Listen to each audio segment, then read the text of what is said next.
منیب, یہ جو legislation government لانے لگی ہے, مولانا صاحب کا ووٹ اس میں کلیدی ہے, ایوری ون نوز دیٹ.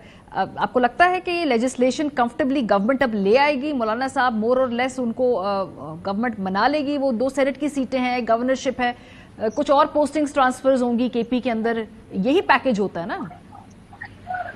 دیکھیے, ابھی ایک چیز جو آپ نے پہلے سوال کے اختتام میں کہی تھی, وہ جیسے عمران خان صاحب کہتے ہیں پلے کچھ نہیں ہوتا. دیکھیے, جو اسٹیبلشمنٹ کی مرہون منت حکومتیں وجود میں آتی ہیں ان کے پلے نارملی کچھ بھی نہیں ہوتا, اور ہمارے ملک میں تو ویسے سیاسی حکومتوں کے پلے کچھ نہیں ہوتا. جیسے عمران خان صاحب کی حکومت تھی, اس کے پلے کچھ بھی نہیں تھا. تو آج بھی وہی حالات ہے. لیکن جو مولانا صاحب کا بات ہے, دیکھیے مولانا صاحب کی اہمیت بالکل ہے, وہ ایک قداور شخصیت ہیں, ان کو ضرور ان کے ساتھ کیا جائے گا. لیکن be mindful of the fact کہ جو 41 ممبران ہیں جن کا سٹیٹس الیکشن کمیشن کے نظر میں انڈیپینڈنس کا ہے, they are a very low hanging fruit for government. ان کے اوپر آلریڈی کام ہو رہا ہے, اور پتہ نہیں وہ اس میں کتنے رہ سکتے ہیں, کتنے اپنی جگہ پر کھڑے رہیں گے, کتنے حکومت کے پریشر میں, یا جب میں حکومت کہتا ہوں تو پھر آپ سمجھ لیجئے کہ ریاستی پریشر کے اندر نہیں آئیں گے. وہ تو ڈیپینڈ کرتا ہے, with obviously only time can tell. لیکن اگر ان میں سے کچھ جو ہیں وہ انہوں نے کسی اور جگہ بیعت کر لی تو آپ کو پتا ہے پھر کچھ بھی ہو سکتا ہے. پھر تو گورنمنٹ کہے گی کہ ٹھیک ہے, اب ہم نے کون سا فلور کراسنگ کروائی ہے, 63A اٹریکٹ نہیں ہوتا یہاں پر. تو یہ تو جو الیکشن کمیشن نے تشریح کی سپریم کورٹ کے فیصلے کی, انہوں نے کہا جی کہ جو ایس سی آئی کی درخواست تھی وہ تو ختم ہوگی, وہ تو ریجیکٹ ہوگی, وہ تو پارلیمنٹری پارٹی بھی نہ رہی. تو یہ 41 ممبران کا تو سپریم کورٹ نے بھی نہیں کہا, ان کو تو وقت دیا کہ آپ اپنے پارٹی افیلیشن سرٹیفکیٹ دیں, انہوں نے دے دیے. الیکشن کمیشن نے کہا جی اب تو لیجسلیشن ہو گئی ہے. اب وہ پہلے انہوں نے کہا ویریفائی کون کرے گا, یہ پارٹی فنکشنل نہیں ہے. پھر انہوں نے کہا جی اب تو لیجسلیشن ہوگی, آپ ریوزٹ کر لیں. مین ججمنٹ ابھی آئی نہیں ہے, اپیرنٹلی وہ آتھر ہو رہی ہے. سو ویئر ڈز دس آل گو؟ تو وہ نیچرلی اس کے اندر تو پھر یہ رہے گا, اور میرے خیال میں ایز وی اسپیک اس پہ کام ہو بھی رہا ہے. لیکن کچھ کام جس رفتار سے ہونا ہے شاید اس میں کچھ رکاوٹیں ہیں, وہ اجلاس جو ہے ملتوی کرنا پڑا, بہت زیادہ وہ نمبر پورے کرنے میں ذرا دھکا سٹارٹ ہو رہا ہے, لگ رہا ہے منٹ.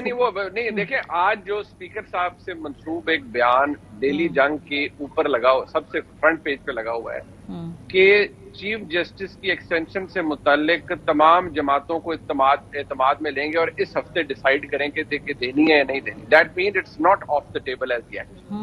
دیٹ مینس کہ اٹس اسٹل ان فیلڈ, اور اس کی ایک چیز موجود ہے. سو وہ اپیرنٹلی ابھی تو اس کی بہت ویلیو ہے, ابھی وہ گورنمنٹ کر پاتی ہے یا نہیں کر پاتی, that needs to be seen. Speaker صاحب سے منسوب یہ بیان, یہ جو آپ نے بات کی مالک صاحب, آپ اگری کرتے ہیں کیا اسٹل آن دا ٹیبل یہ جو اٹس ویری مچ آپ دیکھیے اعظم نذیر طارق صاحب سے جب یہ سوال ہوا تو انہوں نے کیا کہا, ان کا دیکھیے اگلے چیف جسٹس منصور علی شاہ صاحب ہی ہیں, اور جب بھی ریٹائر ہوں گے فائز عیسیٰ صاحب وہی چیف جسٹس بنیں گے. تو اس میں کنفیوژن کیا ہے؟ یہی تو کنفیوژن ہے. اگر آپ کو پتا ہے اگلے وہی ہیں اور آپ نے ایکسٹینشن نہیں دینی, آپ نوٹیفیکیشن نکال دیں. وہ نہیں نکالتے, وہ کہتے ہیں جب وہ ریٹائر ہوں گے. اور اگر یہ 3 سال کی ٹینر بھی ملتی ہے تو بالکل منصور علی شاہ صاحب بھی اس کے بعد اگلے چیف جسٹس ہی ہوں گے. سو وہ بھی کیٹیگوریکل کبھی نہیں کہتے. میرے شو کے اندر رانا سنالو صاحب کو میں نے پوچھا کہ یار یہ آپ کا ابھی چل رہا ہے تو کیا سین ہے, انہوں نے کہا آج تو ارادہ نہیں ہے لیکن اگلے ہفتے بن بھی سکتا ہے. یہ بھی سیاست ہے, یہ بھی سیاست ہے. ججز کی تعداد جو بڑھانی ہے وہ تو سمپل ایکٹ آف پارلیمنٹ ہے, اس میں تو آئینی ترمیم بھی نہیں ہے, وہ تو یہ کر لیں گے. سو آپ ایک ایکسپینڈڈ سپریم کورٹ کر رہے ہیں, وہ کس لیے کر رہے ہیں؟ تاکہ کل کو جو بھی فیصلے فل کورٹ بینچ میں جائیں گے تو وہ تو پھر total power balance of power change ہو رہا ہے نا. ابھی فائز عیسیٰ صاحب کا کلیئرلی ہمیں ڈویژنز پتہ ہیں, ہمیں یہ پتا ہے کہ فائز صاحب کا جو ہے وہ اس وقت منورٹی میں ہیں, بکاز ہم ججمنٹ سے اندازہ لگا سکتے ہیں.